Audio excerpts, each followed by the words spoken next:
lawyers are not just merely confined to the legal space anymore. That should really have been pushed a lot more.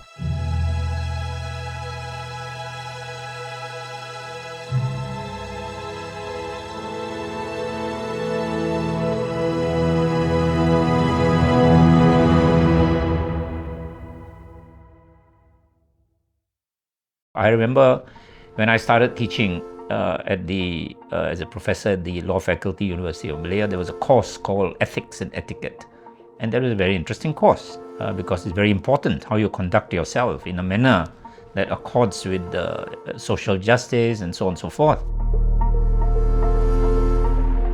So like one of the things that I'm currently involved in is that I'm actually an alumni mentor in my alma mater. And what kickstarted this off was that one of my batchmates actually approached me and said that the university is looking for ways that, like alumni can actually give back. And I really felt that at that point in time, the thing that would have helped me so much through this journey was just a senior to give me some like good advice. So that's one of the way like I contribute back, and I'm very honestly pleased because like among my first batch of mentees, one of my mentees has now since went on to be an alumni mentor herself. So I think that is one good thing I would say that I'm really proud of my university, this culture of like, giving back, so that this kind of knowledge experience that you gain is not lost. I think broadly speaking, not much has changed because the format in which the subjects are taught is very much the same. Of course, research is made because nowadays you can have access to the internet and you can work from home and have access to a vast corpus of material. But then the direction, the thrust is still the same, which is you learn the subject in a context. You see, law is developed through the societal needs, through economic impetus, and behavioral aspects and so on and so forth.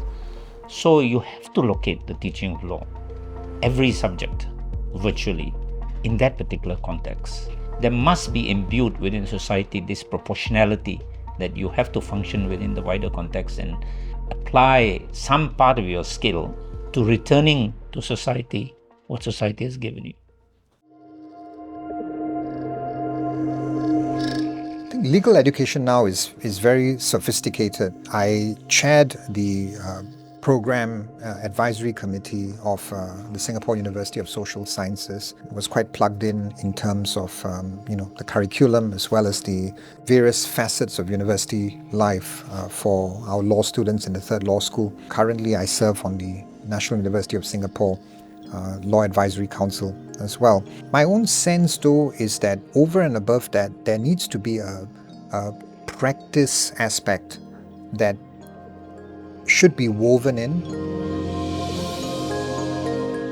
Theoretically, we are supposed to get that practical skill in the chambering that we do. I think there's quite an inadequate focus on those who want to practice law. And of course, I also went through the Inns of Court, which is supposed to provide you with a very practical course. But again, it is done in a very sanitized, isolated kind of atmosphere, very detached from the actual practice itself. That's one gap that needs to be fulfilled.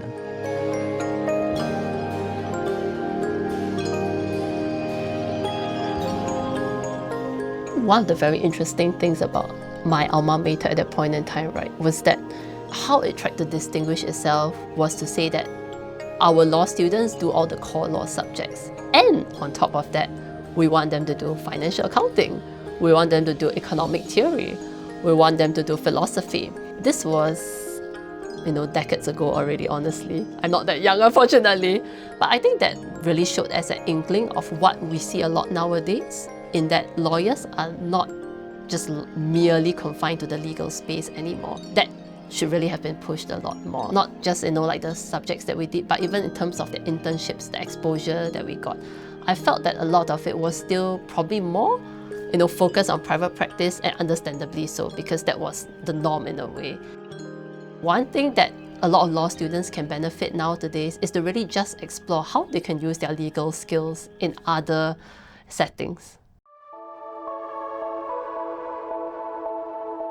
What is the law about? The law is about order, The law is about ensuring fairness. The law is about ensuring that we are able to create an environment and a context in which we not just survive, but we thrive and flourish.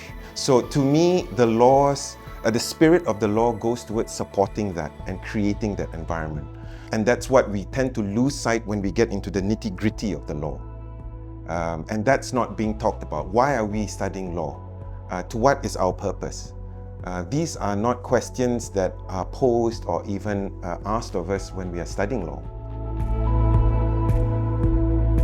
What advice I have for young lawyers and also for aspiring lawyers, my response is one word: resilience. Because of the challenges that we're seeing with our younger lawyer demographic, in terms of a number of them experiencing untoward, extraordinary pressures, or just coming to grips with legal practice after law school, there's a lot called for in terms of legal practice: the staying power, or the resilience, or the perseverance. If you're faced with your first defeat in court, or you're faced with a client that's unhappy with you, you can't just wilt and throw your hands up in the air. You've got to be able to take that in your stride, no matter how good your grades have been, and overcome that hump and just move on. So now, these are things that may have to be caught, not taught.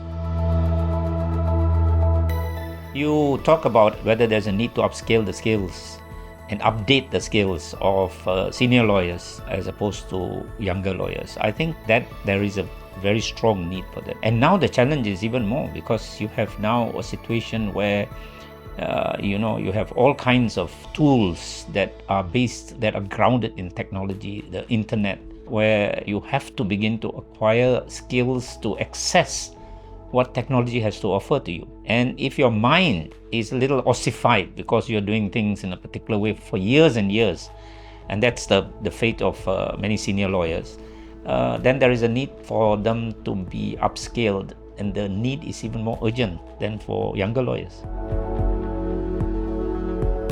What is important for the student, particularly the student of tomorrow, is being able to unlock their creativity and innovative ability, with tech, with the kinds of challenges in the future, artificial intelligence. It's no longer a case of just man or machine. It's really about man and machine. But it's really, how do you work intelligently and try and bring about creative solutioning.